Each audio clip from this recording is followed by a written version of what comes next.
We're back, another daily drop. Welcome to the channel. If you've been here before, thanks for coming back. If you're new, thanks for joining us. Like and subscribe so you can be notified when we do this every single day. Knowledge drops.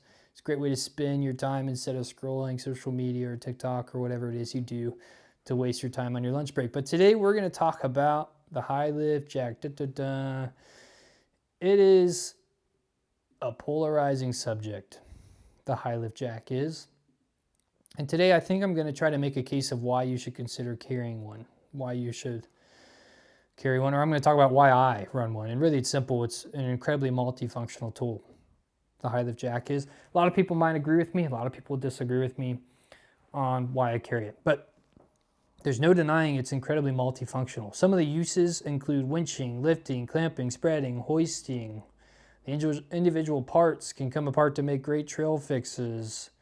And it looks pretty cool too, right? So winching, high lift jacks come in handy when you get in a situation where your winch is failing you for some reason, or for some reason you just don't have a good angle to pull winch line.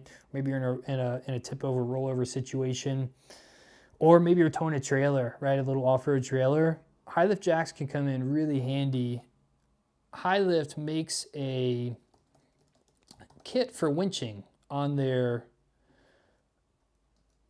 website, and they offer it for sale, and it's literally a little kit that you can use some chain and stuff, and you can use it as a winch to get out of a bad situation. I'm not gonna lie, it sucks. It takes a long time. It just inches the vehicle out. But if you're in the middle of nowhere, you've got nobody to call because you got no service, and you didn't bring your Garmin inReach or your sat phone or your sat device, it can be a lifesaver, right? So you can winch it. It works well on rollovers, back up to winching, that kind of stuff.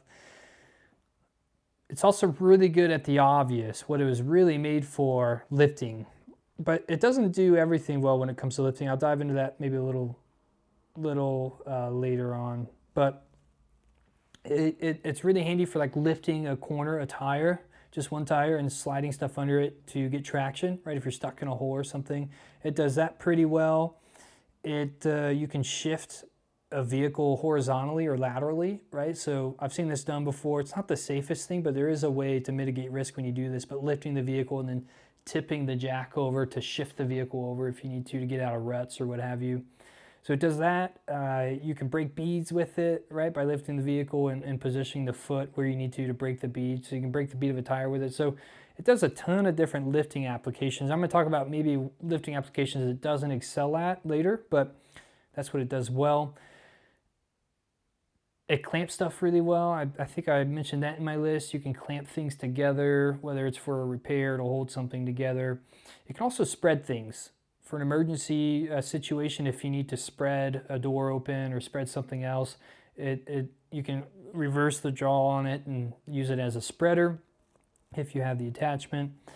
It can hoist things. It can serve as a trail fix. I've seen people use the handles to piece together like tie rods and stuff like that. I've seen people use handles for like breaker bars and stuff like that. There are tons and tons of uses for the parts of a high lift that can come in handy in a creative situation. Lastly, maybe most importantly, they just look cool, right? Mounted on the back of a vehicle. Do not do this. I highly recommend against putting a high lift in the front of your vehicle or on the hood. It's incredibly dangerous, right? If you think about a head-on collision, or just even rear-ending someone, it could shoot that high lift into your windshield. And a lot of people might say, well, there's other more serious risk factors, and if you're in an accident that bad, it's probably, you probably got bigger problems to deal with. But I avoid this. I keep it off the hood, off the front of the truck. I go to the back like this. That's where I put mine. Looks really good. It's really safe. It's really sturdy. It's an easy place to get to if you need it. But those are some of the things a high lift can do. It's just a few of the small things. There's tons of other things it can do. There's lots of great videos on it. But there are some things it doesn't do super well, right? There are some things that a high lift, a lot of people have misconceptions about what it does or what it can do. It doesn't do tire changes well. That's the biggest one.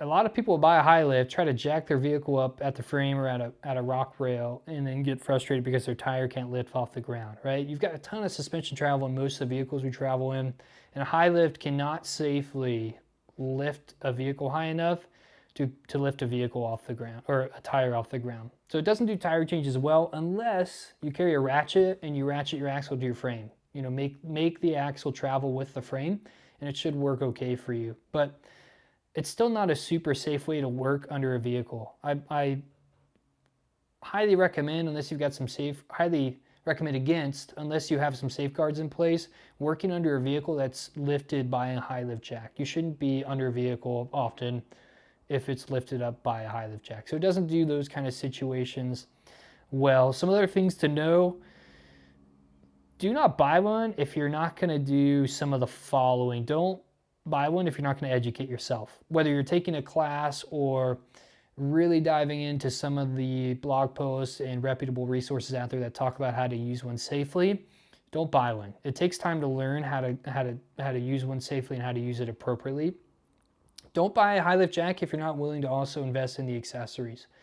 A lot of the things I talked about, the winching, the spreading, and stuff like that, they require accessories, right? You need to buy into the ecosystem somewhat in order to get the full functionality out of a high lift jack. And again, that includes the winch attachments, that includes the footer plate. I forget what they call it. It's a base plate that spreads the load and keeps it from sinking in the ground and stuff, makes it more stable. The keeper, the cover, right? You need to cover it and keep it clean.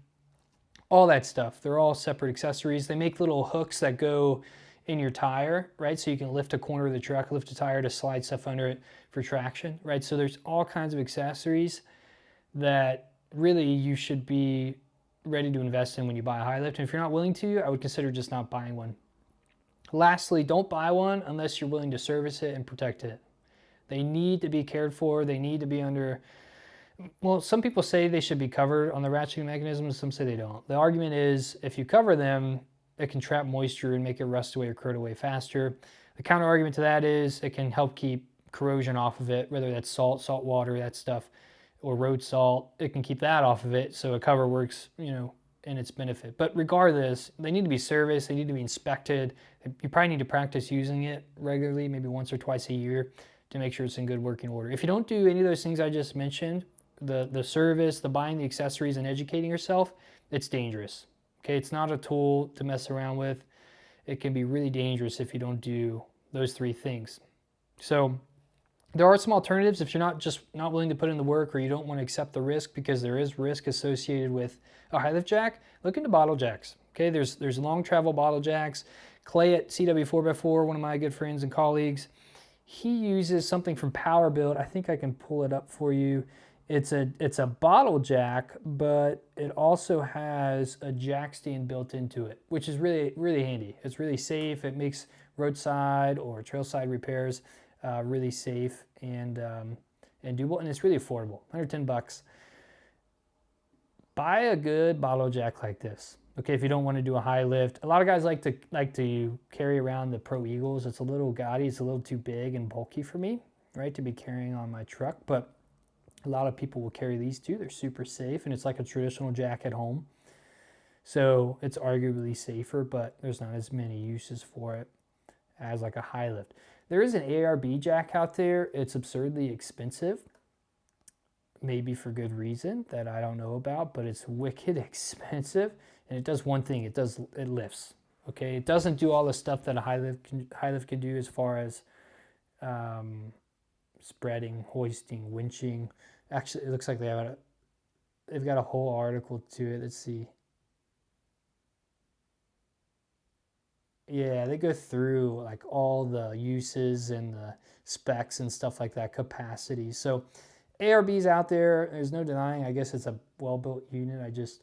I question the applicability, if you will, of it. But that's it. That's high lift jacks, the pros and cons of it, what to do about it, and how to train yourself or treat a high lift jack, right? So recap, I love them. I carry them. I carry one.